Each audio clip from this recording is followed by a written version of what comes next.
آج کی یہ عظیم شان محفل منسوب کی گئی ہے کامل الحیا والایمان کاتب بن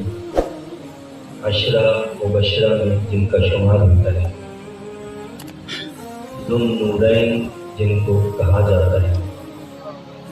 غنی ان کا لقب ہے، اور ان کو ہم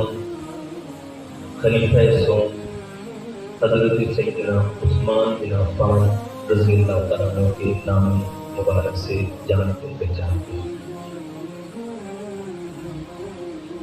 اور آپ کا کتنا عظیم شان مقام ہے، اس کا اندازہ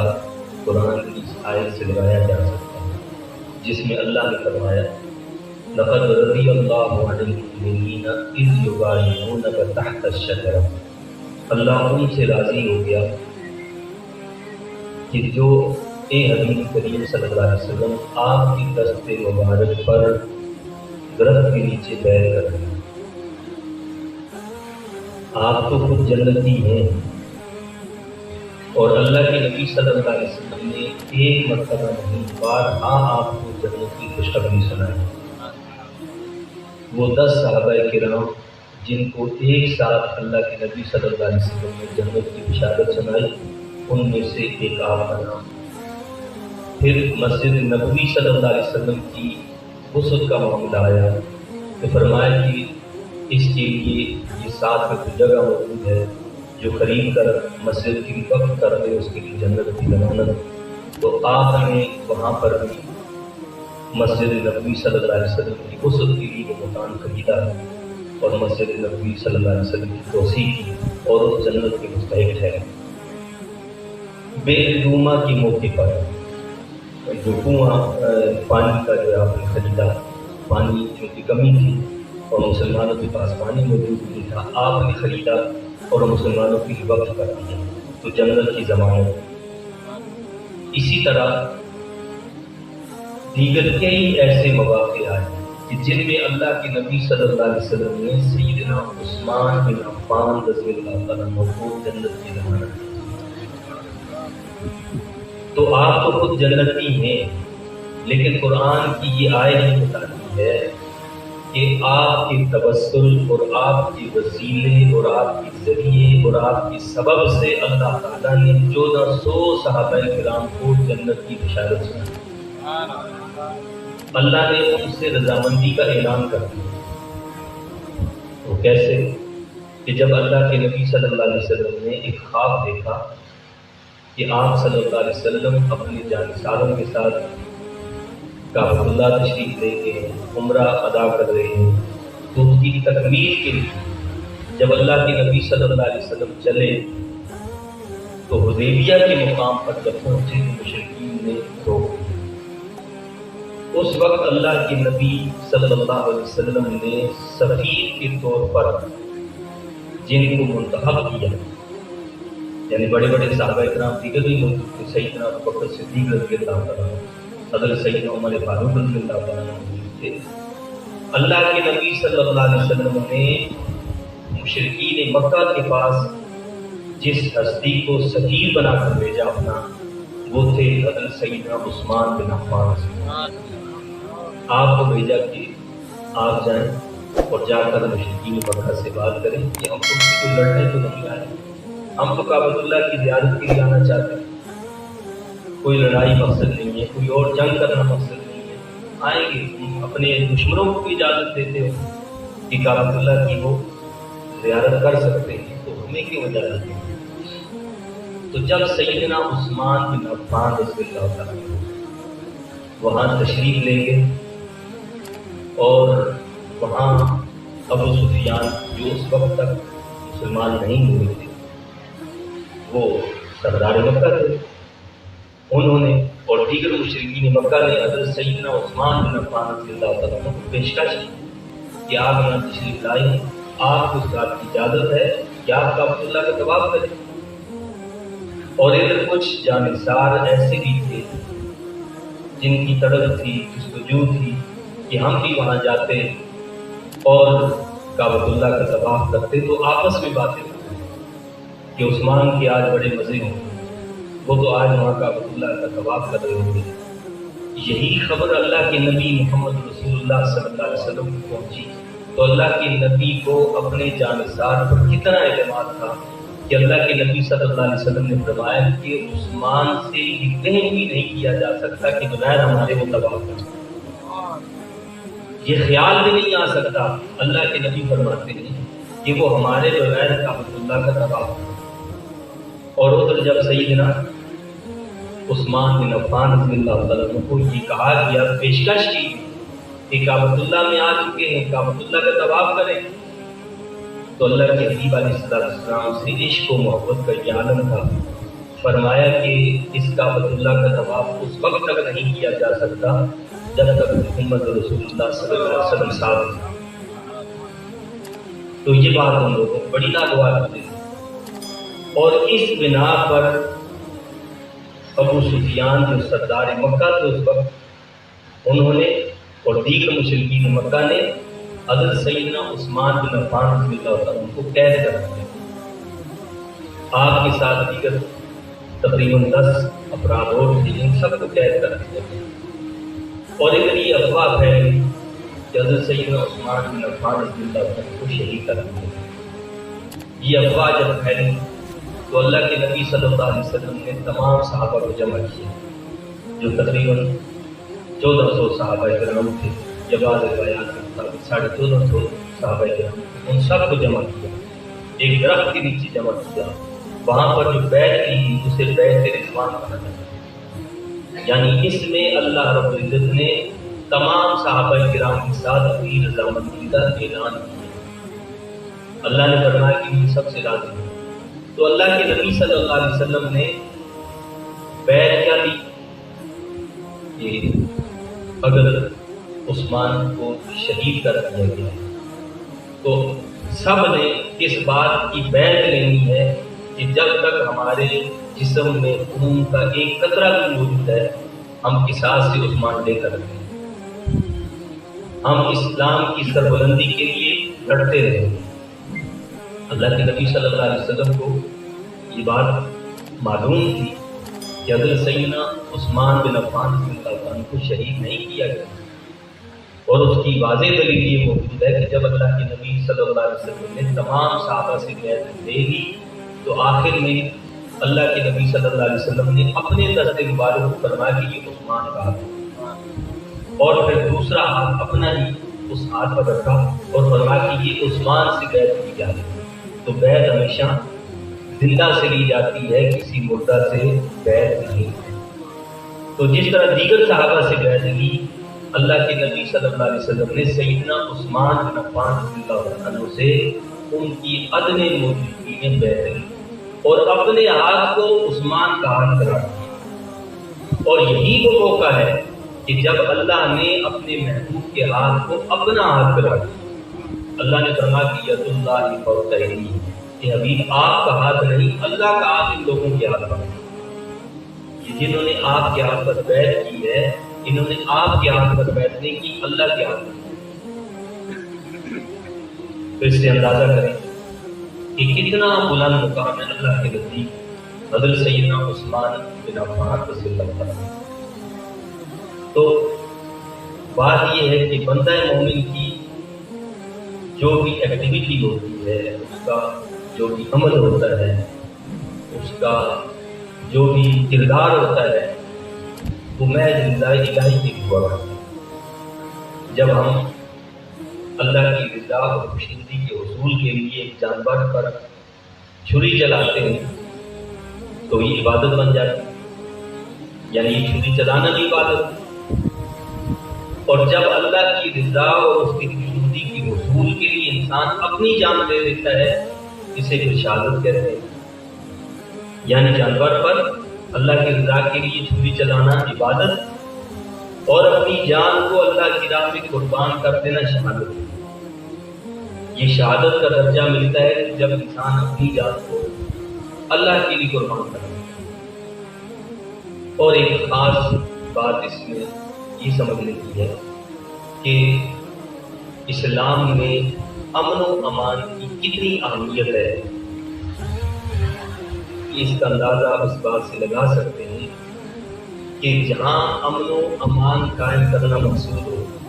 اس کے لیے جان دینا پڑے تو جان دی جا سکتی ہے، کہ جان دے لو اور امن و امان قائم کرو۔ اور امن و امان کو کوئی تباہ کر دے، فساد پھیلا دے، اس کے لیے کسی کی جان لینا پڑے تو لی جا سکتی ہے کہ فساد اور فتنہ ختم ہو اور امن پیدا ہو جائے۔ اور پھر جب امن قائم ہو جائے اس امن کو اسی طرح قائم رکھنے کے لیے ظاہر ہے کہ جو حاکم وقت ہوتا ہے، جو امن قائم کر لیتا ہے، تو کسی کی جان لینا اس کے لیے دشوار نہیں ہوتا کہ یہ امن اسی طرح برقرار رہے، امن اسی طرح قائم رہے۔ اس امن کو اسی طرح قائم رکھنے کے لیے کسی دوسرے کی جان لینا حاکم کے لیے کوئی دشوار نہیں، لیکن اپنی قربانی دے دینا، اپنی جان امن کو قائم رکھنے کے لیے دے دینا، یہ بہت دشوار ہے، یہ مشکل ہے۔ اور یہ سبق ملتا ہے سیدنا عثمان بن عفان رضی اللہ عنہ کی حیات طیبہ سے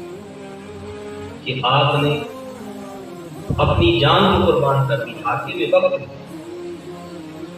اور سب کچھ آپ کے اختیار میں ہے۔ آپ لوگوں کی جان لے سکتے تھے، لوگوں کے خلاف جہاد کا اعلان کر سکتے تھے، ان کے خلاف تلوار استعمال کر سکتے تھے، اپنی جان کی حفاظت کر سکتے تھے، لیکن آپ نے اپنی جان قربان کر دی، امن و امان کو تباہ نہیں، کسی دوسرے پر تلوار نہیں اٹھائی، بلکہ خود سیدنا علی مرتضیٰ رضی اللہ عنہ تشریف لاتے ہیں۔ اور کیسے تشریف لاتے ہیں؟ اللہ کے حبیب کریم صلی اللہ علیہ وسلم کا امامہ مبارک اپنے سر پر آپ پہنتے ہیں، اور اس کو پہننے کے بعد اللہ کے نبی محمد رسول اللہ صلی اللہ علیہ وسلم کی تلوار اٹھاتے ہیں اور اپنے گلے میں لٹکاتے ہیں، اور آپ چل پڑتے ہیں۔ حضرت سیدنا عثمان بن عفان رضی اللہ عنہ کی بارگاہ میں آتے ہیں۔ جب وہاں آتے ہیں تو بلوائیوں نے گھیر رکھا ہے پورے گھر کو، تو آپ ان کے خلاف جو ہے اپنے جو جانثار ہیں آپ کے ساتھ کچھ مہاجرین اور انصار بھی موجود تھے، حضرت سیدنا امام حسن رضی اللہ تعالیٰ عنہ بھی موجود تھے، حضرت عبداللہ بن عمر رضی اللہ تعالیٰ عنہ بھی آپ کے ساتھ موجود تھے۔ تو آپ نے بلوائیوں پر حملہ کیا اور ان کو منتشر کر دیا وہاں سے۔ وہ سب وہاں سے جب منتشر ہو گئے تو آپ سیدنا عثمان بن عفان رضی اللہ عنہ کے پاس ان کے گھر میں داخل، ان کے گھر میں ان کے پاس پہنچے اور جا کر حضرت سیدنا عثمان بن عفان رضی اللہ عنہ سے حال و احوال پوچھے، سلام کیا، السلام علیکم یا امیر المؤمنین، اور پھر فرمایا کہ محمد رسول اللہ صلی اللہ علیہ وسلم نے حکومت کے استحکام کے لیے اور ملک کے استحکام کے لیے اپنے ساتھیوں کے ساتھ اپنے دشمنوں کا مقابلہ کیا، ان کے خلاف جہاد کیا ہے، آپ ہمیں اجازت دیں ہم ان کے خلاف جہاد کریں۔ اس وقت حضرت سیدنا عثمان بن عفان رضی اللہ عنہ کے ارشادات کو کیا تھے؟ آپ نے فرمایا کہ جو اس بات کا یقین رکھتا ہے کہ اس پر اللہ رب العزت کی کچھ حقوق اور ذمہ داریاں ہیں، اور جو یہ بھی جانتا ہے کہ میرے بھی کچھ حقوق اس پر ہیں،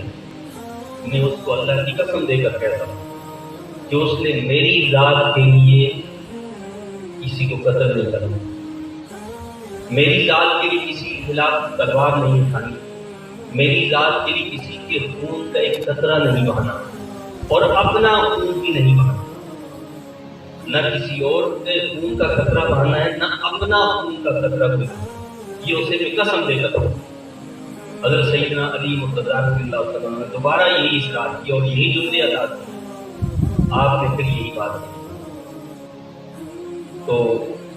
حضرت سیدنا علی مرتضیٰ رضی اللہ عنہ جب واپس جانے لگے تو واپس جاتے ہوئے آپ کی یہ کلمات تھے کہ مولا کریم ہم نے اپنے طور پر جو کوشش کرنی تھی وہ کر رہے،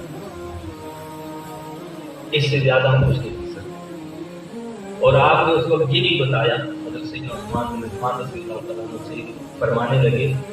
کہ مجھے اس بات کا ڈر ہے، مجھے اس بات کا خوف ہے کہ یہ لوگ آپ کو قتل کر دیں، اس لیے آپ ہمیں اجازت دیں کہ ہم ان کے خلاف جہاد کریں۔ لیکن حضرت سیدنا عثمان بن عفان رضی اللہ تعالیٰ عنہ نے اجازت نہیں۔ جب حضرت سیدنا علی مرتضیٰ رضی اللہ تعالیٰ عنہ حضرت سیدنا عثمان بن عفان رضی اللہ تعالیٰ عنہ کے پاس سے باہر نکلے، نماز کا وقت ہو چکا تھا، آپ مسجد میں داخل ہوئے تو وہاں وہ سارے باغی لوگ موجود تھے۔ انہوں نے حضرت سیدنا علی مرتضیٰ رضی اللہ تعالیٰ عنہ سے کہا کہ یا ابو الحسن، اے ابو الحسن، آپ آگے تشریف لائیں اور ہماری نماز کی امامت کریں۔ سیدنا علی مرتضیٰ رضی اللہ تعالیٰ عنہ کیا جواب تھا؟ آپ نے فرمایا کہ امام المسلمین اس وقت محصور ہے، یعنی سیدنا عثمان بن عفان رضی اللہ تعالیٰ عنہ کو تو محصور کر دیا گیا ہے، تو جب امام المسلمین کو محصور کیا گیا میں تمہیں نماز نہیں پڑھاؤں گا، میں تنہا اپنی نماز پڑھوں گا۔ چنانچہ سیدنا علی مرتضیٰ رضی اللہ تعالیٰ عنہ نے ان باغیوں کو نماز نہیں پڑھائی، خود اپنی نماز پڑھی اور اپنے گھر تشریف لے۔ تو جانثار تو موجود تھے، قربانیاں دینے والے موجود تھے، لیکن سیدنا حضرت عثمان بن عفان رضی اللہ تعالیٰ عنہ نے اپنی ذات کے لیے مدینہ طیبہ میں خون کا ایک قطرہ بھی نہیں دیا، بلکہ آپ نے قسم دے کر فرمایا کہ کوئی بھی ایسا نہیں کرے، میں اس بات کی ہرگز اجازت نہیں دے۔ تو یہ ہے وہ عملی نمونہ کہ جب امن کے لیے ضرورت پڑے اپنی جان کو قربان کرنے کی تو اپنی جان کو قربان کرے، لیکن فتنہ و فساد نہ ہونے پائے، فتنہ و فساد نہیں ہونا چاہیے، اسلام اس چیز کو پسند نہیں کرنا۔ اللہ کے محبوب کریم صلی اللہ علیہ وسلم کے نزدیک آپ کا کتنا بلند مقام تھا، کہتے ہیں کہ ایک جنازہ لایا گیا اور اللہ کے نبی صلی اللہ علیہ وسلم سے کہا گیا کہ آپ اس کی نماز جنازہ، تو اللہ کے محبوب صلی اللہ علیہ وسلم نے اس شخص کی نماز جنازہ پڑھانے سے منع فرما دیا۔ جب اس کی وجہ پوچھی گئی فرمایا کہ یہ وہ شخص ہے جس کے دل میں عثمان کا بغض ہے، جس کے دل میں عثمان کا بغض ہے، اور جس کے دل میں عثمان کا بغض ہو اللہ اسے پسند نہیں کرتا، لہذا اس کی نماز جنازہ۔ تو اللہ کے نبی صلی اللہ علیہ وسلم نے اس شخص کی نماز جنازہ ادا نہیں کی کہ جس نے اپنے دل میں بغض عثمان رضی اللہ عنہ، اور اتنا بلند مقام اللہ کے نزدیک آپ کا ہے۔ حدیث پاک میں ہے کہ جب قیامت کا دن ہوگا ہر شخص ایک ایک نیکی کے لیے تڑپ رہا ہوگا، اور ہر شخص یہ چاہ رہا ہوگا کہ آج میری جان بچ جائے۔ اللہ رب العزت حضرت سیدنا عثمان بن عفان رضی اللہ تعالیٰ عنہ کی سفارش سے، آپ کی شفاعت سے 70,000 ایسے لوگوں کو بخش دے گا جن کے لیے جہنم واجب ہو چکی ہے۔ اللہ رب العزت ہمیں بھی ان لوگوں میں شامل فرمائے کہ جن کی سفارت و شفاعت حضرت سیدنا عثمان بن عفان رضی اللہ تعالیٰ عنہ فرمائے، اور آپ کے صدقے میں ہم جنت میں داخل ہو جائیں۔ تو وہ عظیم صحابی کہ جن کے سبب سے جنت مل جائے تو خود اس کا کتنا مقام ہے۔ اللہ کے نبی صلی اللہ علیہ وسلم نے اپنی 2 صاحبزادیاں آپ کو دی، اسی وجہ سے آپ کو ذو النورین کہا جاتا ہے، یکے بعد دیگرے۔ پہلے ایک کا نکاح کیا، جب ان کا وصال ہو گیا تو اپنی دوسری بیٹی دی، جب دوسری بیٹی کا بھی وصال ہو گیا تو فرمایا کہ اگر میری 40 بیٹیاں بھی ہوتی تو میں یکے بعد دیگرے عثمان کی نکاح کرتا۔ اور اللہ کے محبوب صلی اللہ علیہ وسلم نے یہ بھی فرمایا کہ میں نے اپنا کوئی نکاح ایسا نہیں کیا جو اپنی مرضی سے کیا ہو، اللہ کی وجہ سے کیا۔ میں نے اپنی کسی بیٹی کا نکاح اپنی مرضی سے نہیں کیا، اللہ کی وجہ سے کیا۔ تو عثمان کو خوش نصیب ہستی ہیں کہ اس کائنات میں ان جیسا کوئی دوسرا فرد نہیں ہے۔ اس کائنات میں آدم علیہ السلام سے لے کر محمد رسول اللہ صلی اللہ علیہ وسلم تک جتنے بھی انبیاء علیہ السلام آئے، کسی شخص کے نکاح میں کسی نبی کی 2 بیٹیاں نہیں ہیں۔ یہ شرط حضرت سیدنا عثمان بن عفان رضی اللہ تعالیٰ عنہ کو حاصل ہے کہ نبی کی 2 بیٹیاں آپ کے نکاح میں، جب سیدنا علی مرتضیٰ رضی اللہ تعالیٰ عنہ سے پوچھا گیا حضرت سیدنا عثمان بن عفان رضی اللہ تعالیٰ عنہ کے بارے میں، تو پتہ ہے آپ کو کہ سیدنا علی مرتضیٰ رضی اللہ تعالیٰ عنہ نے کیا فرمایا؟ حضرت عثمان بن عفان رضی اللہ عنہ کے لیے فرمایا کہ یہ عثمان وہ ہیں جن کو فرشتے آسمانوں میں ذو النورین کہتے ہیں. فرشتے ان کو آسمانوں میں ذو النورین کے نام سے کہتے ہیں، یعنی دو نوروں والے. اور پھر اتنی بڑی سلطنت آپ کو اللہ نے، آپ دیکھیں نا کہ حضرت عمر فاروق رضی اللہ تعالیٰ نے کئی علاقوں کو فتح کیا، لیکن جب آپ کو اللہ نے خلافت کی منصب پر فائز کیا تو آپ نے دیگر کئی علاقوں کو فتح کیا. تو جب آپ خلافت کے منصب پر فائز ہوئے، آپ کا اپنا ایک قول ہے، آپ یہ فرماتے ہیں کہ جب مجھے خلیفہ بنایا ہے اس وقت اس پورے عرب میں سب سے زیادہ اونٹوں اور بکریوں کا مالک میں تھا. اس عرب میں سب سے زیادہ اونٹوں اور بکریوں کا مالک میں تھا، خلیفہ وقت. لیکن فرماتے ہیں کہ آج میرا یہ حال ہے کہ میرے پاس صرف 2 اونٹ ہیں، 2 سواریاں ہیں جو صرف اس لیے رکھی ہیں تاکہ کعبۃ اللہ جا کر حج کر سکیں. آج تو ہم کیا کرتے ہیں کہ وزارت مل جائے، کوئی سرکاری عہدہ مل جائے تو پہلے کچھ نہیں ہوتا تو ہمارے پاس سب کچھ جمع ہو جاتا ہے. ادھر سے مال جمع کیا، ادھر سے کیا، لوگوں کو لوٹا. حضرت سیدنا عثمان بن عفان رضی اللہ تعالیٰ عنہ اپنا کردار کیا فرما رہے کہ اپنا مال جو ان کا اپنا ذاتی مال کہتے ہیں کہ خلافت پر منصب پر میں آیا تو عرب میں سب سے زیادہ اونٹ بھی میرے پاس تھے، عرب میں سب سے زیادہ بکریاں بھی میرے پاس تھیں، لیکن آج میرے پاس صرف کیا ہے 2 سواریاں، وہ بھی صرف اس مقصد کے لیے ہیں کہ میں کعبۃ اللہ کا جا کر حج کر سکوں. اور پھر آپ کے جو سخاوت آپ سنتے رہتے بے شمار واقعات، غزوہ تبوک میں کس طرح آپ مدد فرمائی، دیگر مشکل حالات جب سے قحط سالی کی مدینہ طیبہ میں کس طرح آپ نے وہاں پر واپس اللہ جو ہے اللہ کی راہ میں تقسیم کر دیا. اسی طرح آپ کا ایک عمل مبارک یہ تھا کہ آپ ہر جمعے کو ایک غلام آزاد کیا کرتے، ہر جمعے کے دن ایک غلام آزاد کرتے. کبھی ایسا ہو جاتا آپ بھول جاتے اور کسی جمعے میں کسی غلام کو آزاد نہیں کیا تو اگلے جمعے میں 2 غلاموں کو آزاد کرنا، اگلے جمعے میں 2 غلاموں کو آزاد کرنا. اسلامی پہلی بیڑے کی جو بنیاد ہے وہ رکھنے والے بھی خود حضرت سیدنا عثمان بن عفان رضی اللہ تعالیٰ عنہ. حضرت عبداللہ بن سلام رضی اللہ تعالیٰ عنہ آپ کے پاس تشریف لے گئے تو آپ نے خواب سنایا. حضرت عبداللہ بن سلام رضی اللہ عنہ، خواب کیا تھا؟ فرمایا کہ خواب میں آپ علیہ السلام تشریف لائے ہیں کیونکہ تقریباً 40 دن تک آپ پر کھانا پینا بند کر دیا گیا، پانی تک آپ کے پاس نہیں پہنچا. تو آپ نے فرمایا کہ خواب میں آقا علیہ السلام تشریف لائے اور آپ نے پانی کا ایک مٹکا جو ہے لٹکایا اور میں نے اس سے خوب پانی پیا، میرا پیٹ بھر گیا اور مجھے ابھی بھی لگتا ہے کہ بالکل میں یعنی میرا پیٹ بھرا ہو پانی سے. آقا علیہ السلام نے مجھ سے فرمایا کہ اے عثمان، چاہتے ہو کہ تمہیں دشمنوں پر فتح نصیب ہو جائے تو ایسا ہی ہوگا، تمہیں ہم دشمنوں پر فتح نہ کر دیں، اور اگر چاہتے ہو کہ ہمارے ساتھ افطار کرو تو پھر ہمارے ساتھ افطار کرو. تو آپ فرماتے ہیں کہ میں نے اس بات کو پسند کیا کہ میں آقا علیہ السلام کے ساتھ افطار کروں. میں نے اس بات کو پسند کیا کہ میں آقا علیہ السلام کے ساتھ افطار کروں. حضرت عبداللہ بن سلام رضی اللہ عنہ فرماتے ہیں اسی دن آپ کی شہادت ہوئی. باقی لوگ اندر داخل ہوئے گھر میں اور آپ پر حملہ کیا اور آپ کو شہید کر دیا. اس کائنات میں یعنی مظلوم ترین جو ہستی ہیں